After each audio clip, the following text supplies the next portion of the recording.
What's up, everybody? My name is Vaughn Kelly. I'm the director of video marketing here at Pioneer Title Agency.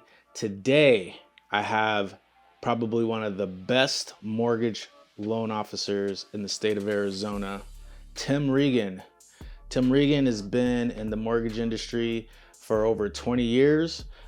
He's one of my good friends, that we've been working with each other for close to 6 years now. We've done a ton of video projects. I have so much faith in Tim when it comes to scripts, confidence on camera, just understanding what it actually takes to be successful with social media within real estate within our market today. So Tim, he's a great advocate for our industry, and I feel like everyone who knows of him can agree with that. He's in a lot of nonprofit organizations, and he's just such a great dude. So I have him on today. I wanted to give him a quick intro. Tim, let us know a little bit about yourself if you like. Best in the state, man.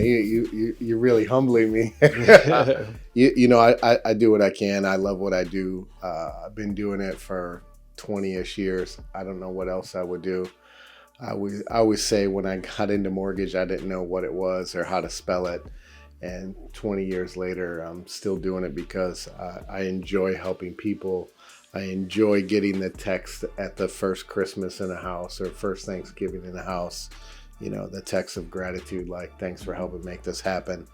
I've always felt extremely humbled when somebody chooses me to help them through the mortgage process. Because let's face it, between the people you see on commercials and the local guys and agents who have their connections, whenever somebody chooses me to help them with that process, I continue to feel extremely humbled to be able to help somebody get keys to the home, especially when it's a first home. Yeah, it's definitely rewarding, and that was one of the things that, I took in whenever I was a loan officer for about a year. I just wanted it to, be rewarding and have meaning to what I do. So you're much better at me for sticking in it for so long, you know what I'm saying? But I still feel like I can support people and feel good now. But I commend you for that, man. And I just know that you're a good dude just based off of our friendship. So yeah, I appreciate that.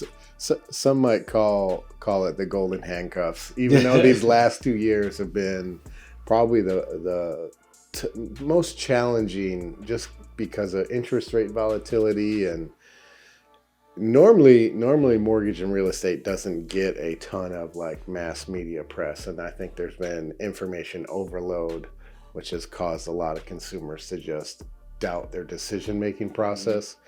And it's really hard for somebody to make a decision when their mind's cloudy. As real estate professional, mortgage professional, it's our job to try to take that cloudiness out of the decision-making process so people can really figure out what's right for them in that moment. 6 months from now, it could be different. That's just the reality. But there's been more information than I can remember in the last probably couple of decades since the '08 crash, of just information overload in the media of it's a bad time, it's a good time, it's this, it's that, all those things. Yeah. Well, I mean, let's talk about it. So with so much information just being like thrown at people constantly, what could be some ways, that regular consumers who are not in the know of our industry, what are some ways that they can find, information that's, let's just call it, more factual, because again, I feel like you hear so many different narratives when it comes to our industry. So what's like a solid resource that people can go to really get like some information that's not going to sway you one way or the other, just like the facts? I've always told people, if you're coming to me to ask if you're ready to buy a home, you're probably not ready, right? The place to find it is within, right? Like there comes a point in life where you outgrow an apartment, you outgrow mom's house, you're married, you have kids, you get a raise, you get a new job, you have to relocate. Like, those are the things that really are the drivers of wanting to start figuring out buying a home or taking that next step. And I think that's where it has to start. The outside stuff shouldn't come until you've kind of internally thought to yourself or know, like, hey, this is the time. You know, I got a kid on the way. I'm getting married. I'm getting divorced. Whatever that case is, that is personal life. That's usually where that starts. It's when they make like that conscious decision, like it's gonna happen. Yeah, before you take on all the outside opinions from mom, dad, the loan officer, you know, it really starts there. I think that's where it should begin for everybody. Now, can I tell you whether or not you qualify for a mortgage? 100%. But whether you're ready and whether it's your time, that's a totally different conversation, in my opinion. I think that's more personal to the person trying to make that decision. Now, I've been through it enough with enough people that I can give some guidance and thoughts on the specific situation for somebody. But it's, especially in this market, people aren't just like, maybe we should buy a house. There's other drivers behind that are pushing people to even have the conversation with me, and it's all those other things I just mentioned. Yeah, nice. All right. You can go down the TikTok guru rabbit hole, but I mean, it's, you know, to me, that's just, as much as I love making video and making content like that, that's informational. You know, unless you have that desire and need to really, you know, buy a home or buy the next home or downsize, you know, all that should take place, I think, before you get to a professional. Gotcha. No, that makes perfect sense to me. The role of emotions in home buying, right? How do emotions affect home buying decisions, and how can understanding them lead to better outcomes? Oh man, I mean, it's very emotional, and this is another place where TV programming has really changed it, if you ask me, because when you look at what we see on TV, the aesthetics of a home. A lot of people go tour a house, they walk through it, and they're like, "Oh my gosh, the shower curtain is everything I wanted," right? Whatever it is, I'm just using that as a funny example, but the aesthetics of a home a lot of times draw the emotion, and I'm not saying that's bad, but at the end of the day, going to look at the home is the dream. Sitting with the mortgage guy and going over the budget is kind of the reality. Yeah. And those really need to align. And I not that I like to be the bearer of bad news, but many people will go in and look at homes and then realize, you know what, that is just a little bit outside of my budget. So I think keeping your emotions in check and working off of the actual facts of what's affordable, what can you maintain, how much can you afford, what will allow you to have a home and continue the lifestyle that you want to live is probably the most important part. Now, it doesn't happen with everybody, but understanding that, I think having a good understanding of there's a difference in what the dream is. I want everyone to have their dream home. It may not always be the first one, but I want them to get there. You have to always bring it back to the reality, which unfortunately is the role the mortgage guy plays a lot of time, which is, oh, by the way, this is X amount per month, and that needs to be right by everybody. Sure. The dream and the reality, you know, can align, but you've got to do it the right way. Yeah. You've got to have those conversations before you go fall in love with a shower curtain. 100%. No, and you know, I remember there was like a turning point with real estate agents marketing, you know, because I feel like a lot of consumers would want to go look at homes before even knowing what they qualified for. So I feel like there's a shift, and it was probably like my second year in title and escrow where they're like, you know, I won't even show you a house unless I know you're qualified.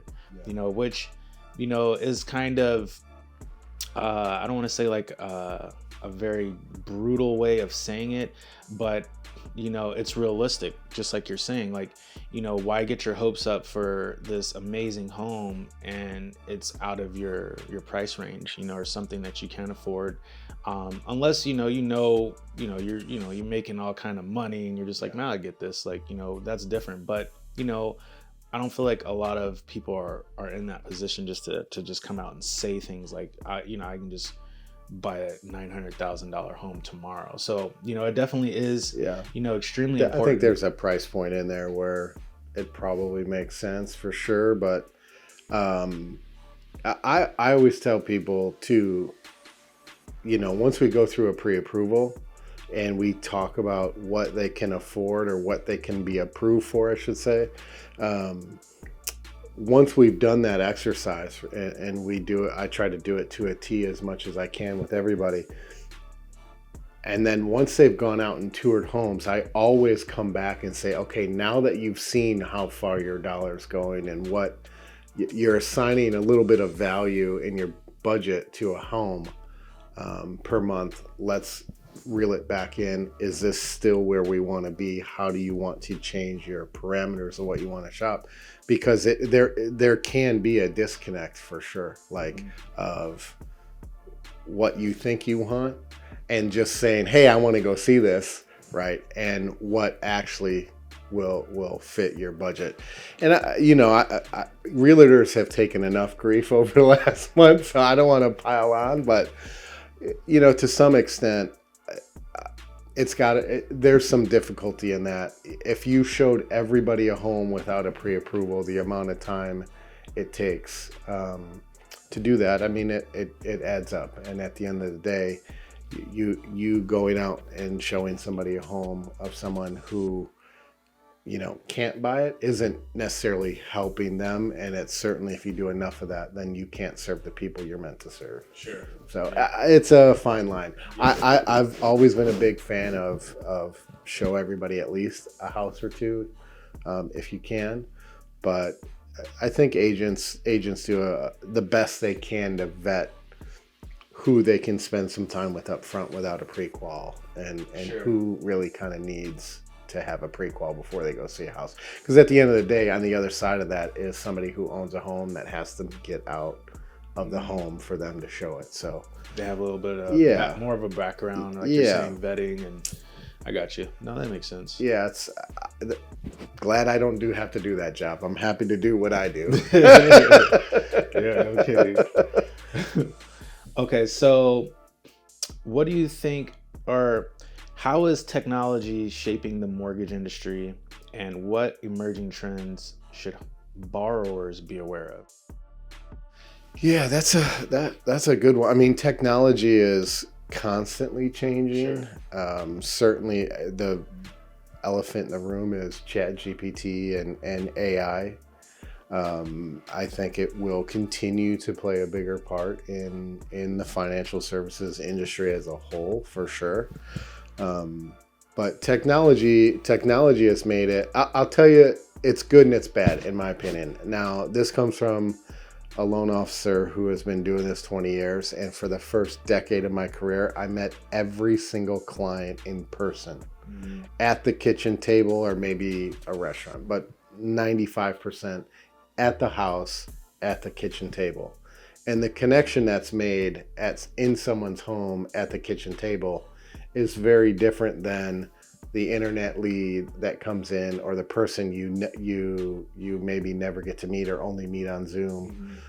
I think it's diminished some value, in my opinion, but I understand it, and all you can do is embrace it and work within the framework of how to best utilize your time. Now, go on that point, the other side of that for the lender, being able to have multiple states and be able to work in multiple states, there's many clients I'll probably never meet, but for the local people, I still like to meet them face to face. So there's nothing better than just like having that personal interaction, like that's never gonna die, but it's just the convenience part of which how technology's made things a lot easier to accomplish whatever you're looking for. Yeah. So I feel like it could be a double-edged sword. I still like to shake hands, meet people, talk to them. I feel like that's the best way to to really read somebody and to understand them, and just to get a good feeling of it, because a lot of that could be lost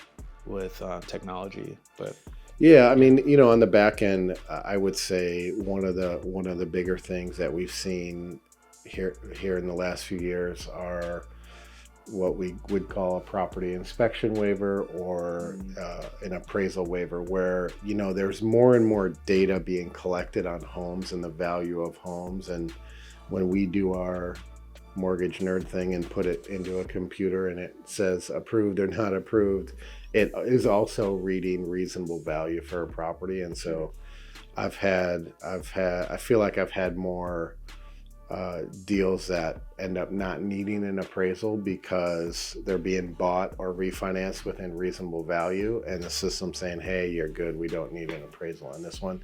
I think that's a big thing. I used to love it when that happened. By the way. Yeah. I mean, I feel like that Yeah. technology and that the understanding of that data is getting better, and I think it'll continue to get better. Certainly online applications and things like that are, I mean, I don't think that's ever going to go away. To me, the process of getting a mortgage, for me, and maybe this is old school, I still want an advisor in the things that I'm doing around anything financial. Sure. And so the technology is good, but I think there's also now more than ever, especially in the real estate market that we're in, a need for good professionals who can take somebody's specific situation, digest it, and apply it to what's happening in the real estate market now, and then give some forward thought on how it could change going forward. Because like I said, the moments in time when you're thinking, okay, let's buy a house, if ultimately it's not the time, you want to have an idea of what the next couple of cycles might look like, so you can prepare or not prepare or make a different plan or what have you. And if it's just go online, apply, approved, and now then you don't know what some of the next steps are. What as technology comes in, those kind of things might be understood by AI, but as of right now, I think there's still such a need for that personal connection to take somebody's situation and really help them understand how it applies to making a decision now, 3 months from now, 6 months from now, a year from now, etc. Yeah. I mean, because you still need people who are professionals at their craft, I feel like that won't necessarily change, but there may be a time like AI is just like, we'll break this down to you in a 4th grade level so anyone can understand it, which will kind of be scary. But at the same time, there's something about just like having that human interaction and trying to build relationships with someone who's going to do right by you. I think that goes a long way as well. If you look just simply at credit reports, right? Credit is one of the biggest questions we get as lenders. What credit score do I need? How does my credit impact, etc. Right?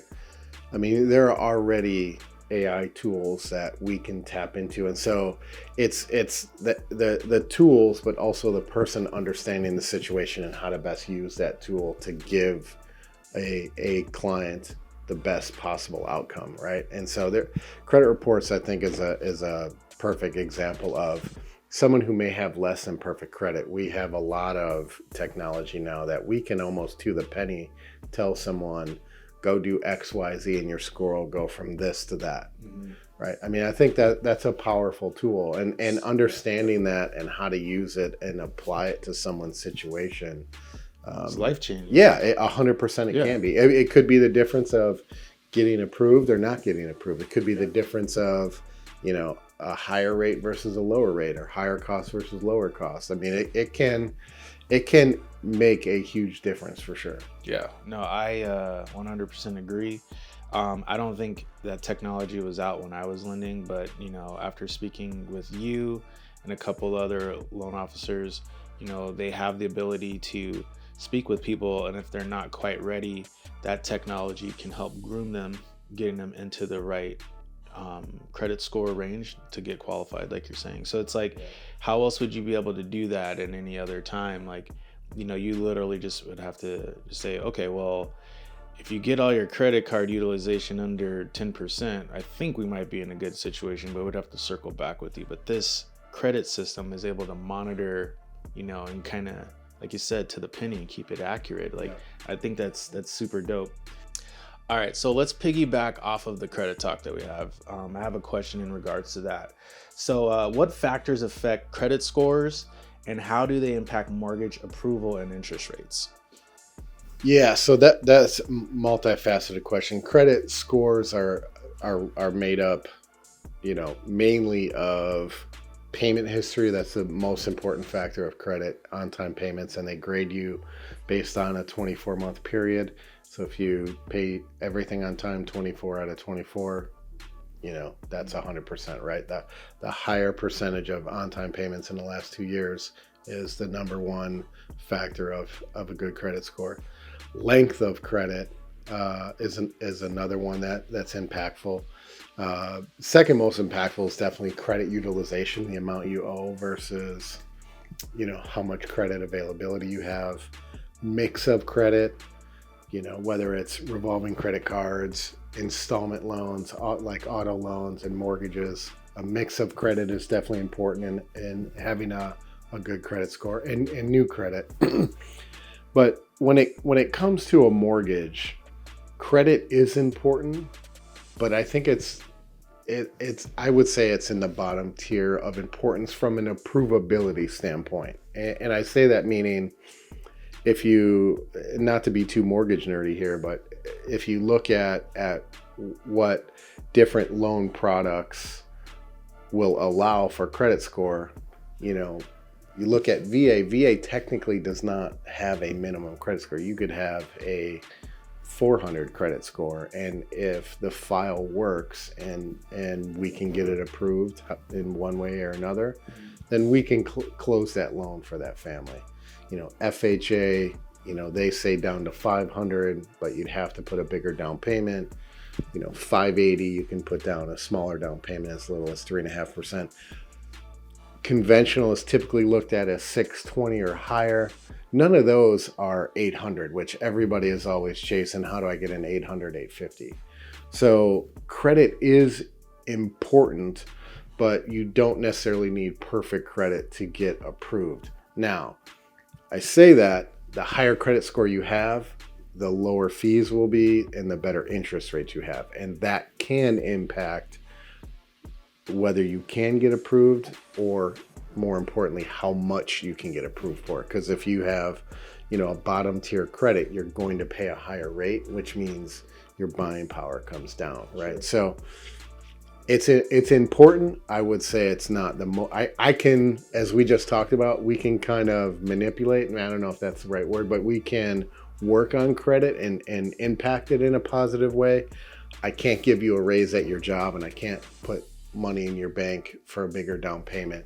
The credit score we can have the most impact on to make a big difference in, things like rates and fees and how much you can afford, or how much you can get approved for. Gotcha. Yeah. All right, so we're about to wrap up, but I have one more question. What are some best practices as a loan officer that you're willing to, give other loan officers to become successful? Listen, this is a contact sport. The more people you can be in contact with, the more people you can meet, the more success you'll have. I think that's as tried and true as can be. I also think continuing to learn your craft. We always say the only constant is change. That's true in life, but definitely true in the mortgage industry. I mean, guidelines change, products come in and out. So staying up to date is certainly important.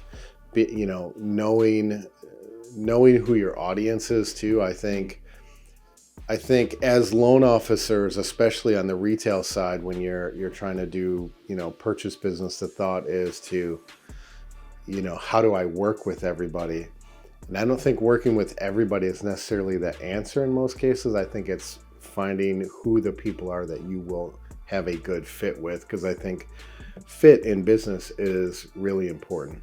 I'm not saying don't make attempts to work with a lot of people, but as you have more experience, you kind of understand who the people are that you're connecting with that would make good partners, and those are the people, rather than go an inch deep with a whole bunch of people, go a mile deep with fewer. Sure. Still meet everyone. You're still you still want opportunities, but if you've been doing this any amount of time, we all know there's certain people we just mesh with and work better with.